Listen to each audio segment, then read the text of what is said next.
কোন আমল বা কিভাবে নবীজিকে স্বপ্নে দেখা যায়? নবীজি সাল্লাল্লাহু আলাইহি ওয়াসাল্লামকে স্বপ্নে যারা দেখতে চান, সর্বপ্রথম 1 নম্বর আমল হচ্ছে নবীজি সাল্লাল্লাহু আলাইহি ওয়াসাল্লামের সুন্নাহকে ভালোবাসা, নবীজি সাল্লাল্লাহু আলাইহি ওয়াসাল্লামকে ভালোবাসা, নবীজির সুন্নাহ মোতাবেক জীবনযাপন করা, দুরূদ শরীফের আমল বেশি বেশি করা প্রথমত।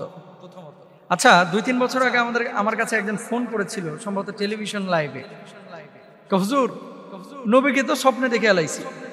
আমি বললাম কিভাবে দেখলেন? রাত্রে ঘুমাইছিলাম, তারপর স্বপ্নে দেখছি। নবীজি কি করলো? আপনাকে কিছু বলছে?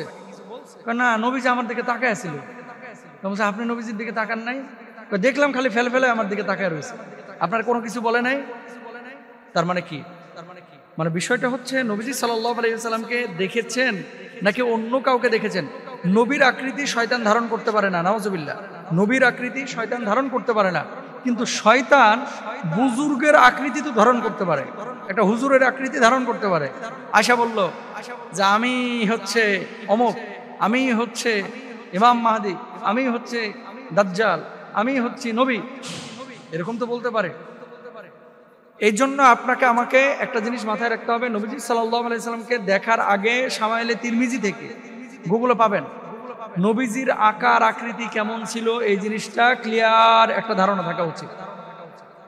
প্যারা হাবিব সাল্লাল্লাহু আলাইহি ওয়াসাল্লাম কেমন ছিলেন, এই বিষয়টা যদি আপনার ধারণা না থাকে তাহলে দেখবেন আরেকজনকে আর বলবেন যে আমি নবীজি সাল্লাল্লাহু আলাইহি সাল্লামকে দেখেছি। শুনেন, বাংলাদেশে এমন অনেক মানুষ আছে যারা নামাজ পড়ে না, অথচ দাবি করে যে নবীকে কয়েকশো বার আমি দেখেছি। নামাজ পড়ে না, তো ফরজ নামাজ না পড়ে কেউ যদি নবী সাল্লাল্লাহু আলাইহি সাল্লামকে দেখতে চায়, এটা ভণ্ডামি ছাড়া আর কিছু না, এটা সম্ভব না। নবীকে তারাই দেখতে পাবে যারা নবী সাল্লাল্লাহু আলাইহি সাল্লামের প্রকৃত আশিক, যারা নবীকে ভালোবাসে। কেমন ছিলেন আমার নবী? নবীজি সাল্লাল্লাহু আলাইহি সাল্লামের গড়ন মানে চেহারা, শরীর, শারীরিক অবয়ব অন্যদের সাথে মিলতো না ভাই। মানানসই গড়নের দেহের অধিকারী ছিলেন আমার পিয়ারা হাবিব সাল্লাল্লাহু আলাইহি ওয়াসাল্লাম। চোখ দুটো ছিল ডাগর, মানে একেবারে ছোটও না একেবারে বড়ও না, গোল গোল। চোখের মণিটা ছিল একেবারে কালো, কুচকুচে কালো। পাশের সাদা অংশটা ছিল একেবারে শুভ্র। পিয়ারা হাবিব সাল্লাল্লাহু আলাইহি ওয়াসাল্লামের বুক থেকে নাভি পর্যন্ত একটা সরু রেখা নেমে গিয়েছিল। কিসের? পশমের। নবীজি সাল্লাল্লাহু আলাইহি ওয়াসাল্লামের এই 2 কাঁধ ছিল প্রশস্ত, শরীরে কোনো মেদ চর্বি ছিল না। পিঠের মধ্যে মোহরে নবুয়তের কবুতরের ডিমের মতো একটা সিল মারা ছিল, যেটা আল্লাহ সুবহানাহু ওয়া তাআলার পক্ষ থেকেই। আল্লাহর হাবিব সাল্লাল্লাহু আলাইহি ওয়াসাল্লামের দাঁতগুলো ছিল একেবারে মুক্তার দানার মতো ঝকঝকে ফকফকে। নবীজি সাল্লাল্লাহু আলাইহি ওয়াসাল্লামের এই দন্ত মুবারকের মাঝখানে ছিল একটু একটু ফাঁকা অংশ। ভ্রু দুটোর মধ্যে কোনো ফাঁকা ছিল না, বরং এই ভ্রু দুটো আল্লাহর হাবিব সাল্লাল্লাহু আলাইহি ওয়াসাল্লামের একটু মিলানো ছিল, মিলানো। সুবহানাল্লাহ। নবীজি সাল্লাল্লাহু আলাইহি ওয়াসাল্লামের চেহারাটা কেমন ছিল? না ফর্সা, না লাল, না শ্যামবর্ণ, তাহলে কেমন?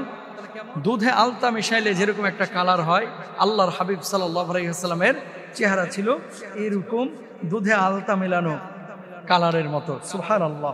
প্রিয় হাবিব সাল্লাল্লাহু আলাইহি ওয়াসাল্লামের এই 2 ভুরুর মাঝখানে একটা মোটা রগ ছিল। নবীজি যখন রেগে যেতেন অথবা কখনো কখনো একটু চিন্তিত থাকতেন, নবীজির এই রগটা 2 ভ্রুর মাঝখানে একটু উঁচু হয়ে ভেসে উঠত। সুবহানাল্লাহ। রাগের সময় যেটা দেখা যেত। এবং নবীজির এই নাকটা চাপা ছিল না, একটু খাড়াটে এবং চকচকে ছিল। দাঁতগুলো বিযুক্ত রূপার গাঁথনির মতো। এক কথায় তার অপূর্ব রূপ মাধুর্য বর্ণনাতীত। যে কেউ তাকে প্রথম দর্শনে হতভম্ব হয়ে পড়ত। যে দেখতো সে কথা বলতে বাধ্য হতো, জীবনে এমন সুন্দর মানুষ আর দেখে নাই। সাহাবীরা বলতে বাধ্য হয়েছিল, একদিকে আমি পূর্ণিমার চাঁদ দেখছি, আরেকদিকে পিয়ারা হাবিবের মুখ আমি দেখেছি। খেয়াল করলাম কে বেশি সুন্দর, আকাশের পূর্ণিমার চাঁদটা বেশি সুন্দর নাকি আমার পিয়ারা হাবিব সাল্লাল্লাহু আলাইহি সাল্লাম বেশি সুন্দর? দেখলাম যে আকাশের চাঁদের চাইতে আমার পিয়ারা নবী বেশি সুন্দর। সুবহানাল্লাহ।